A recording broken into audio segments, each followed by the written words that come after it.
That leads me to the unfortunate moment that you had with Chris Cuomo, who continued the character assassination in a bizarre interview he did with you. We have the tape queued up. It didn't do well at the time. It was from 2013. I was in the prime time at Fox at the time. It hasn't aged well. It looks even worse in retrospect. And now it looks particularly bad knowing that he's been publicly accused of sexually harassing his former executive producer, of being such a bully to his female executive producer, a different woman, that she was forced to leave the show. And now we have multiple allegations in the news today about him actively campaigning against the women who accused his brother, Andrew Cuomo. CNN at this moment is reviewing his future at the company. But here he is interviewing you in 2013, fresh off of all of this. Watch. This is their theory, that you went in there for some kind of freaky sexual activity that went wrong and your roommate wound up dying. Fair? That's what they say. That's what it is. Forget the headlines. That's the truth of the proposition, isn't it? Is there truth to that proposition? Were you into deviant sex? Insensitive question, but hey, we got to get to what it is. This fuels the doubt. There's no evidence of that. But that's the theory. Knox is into some freaky sexual things. Do you have any type of experimental activities there you're embarrassed to talk about? No. Yeah, that doesn't age well, does it? No. Yeah, at the time, it's interesting because at the time I was putting up with a lot of that kind of thing from media. I've learned a lot since then.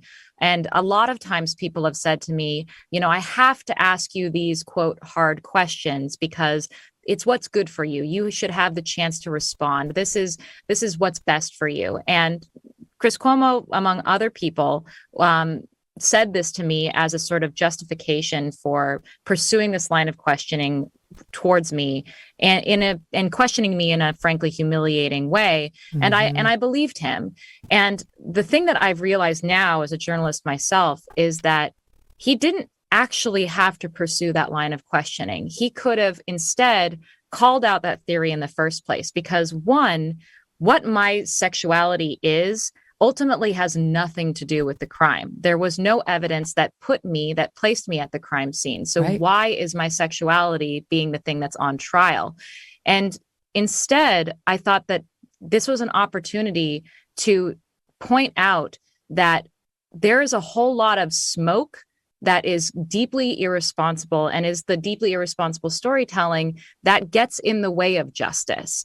So when I think about the kinds of the way that I interview people on Labyrinths, I know what the stories are about them. That doesn't interest me. What interests me is the story that you can unearth that is true and just and puts the person who you're looking at, gives them a sense of voice and ownership over their own story. The way that I was questioned in that interview was, again, making me have to respond to other people's stories about me instead of giving me the opportunity to tell my own story. Which he would have known with just a minor bit of homework had absolutely no factual basis. There was nothing to it and there never had been. And it would take you about 2 minutes of a Google search to know that. I believe what he was trying to do was gin up a sexy moment of him pushing this beautiful, smart, famous woman on, her sex life and whether it's deviant in a way that he thought would get clicks or eyeballs or generate something good for him. That's what that was about. That's one of the reasons why I find it so infuriating.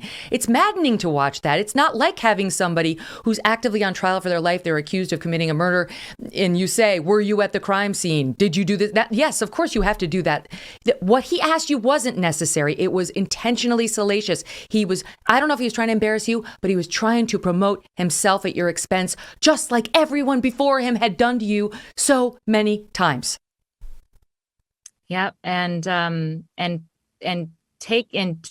presenting it to me as the opportunity to address it head on, I think was, when I look back on it now, disingenuous because it's, again, not asking me to talk about the way that I was wrongly portrayed and how my sexuality was used to vilify me. It was instead putting me on the spot and asking me to sort of respond to what was presented as a kind of legitimate question and a legitimate reason to suspect me.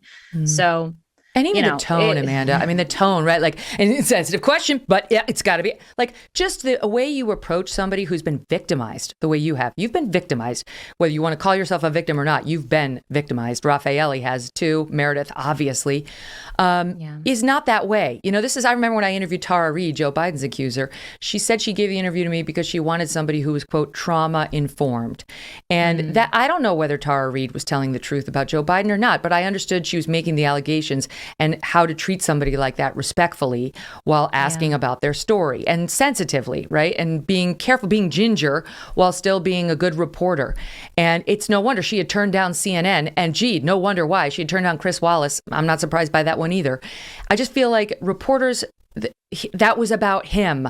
And too often they make it about themselves and their pocketbooks. And they have no thought for the pain that they continue to inflict on innocent people like you.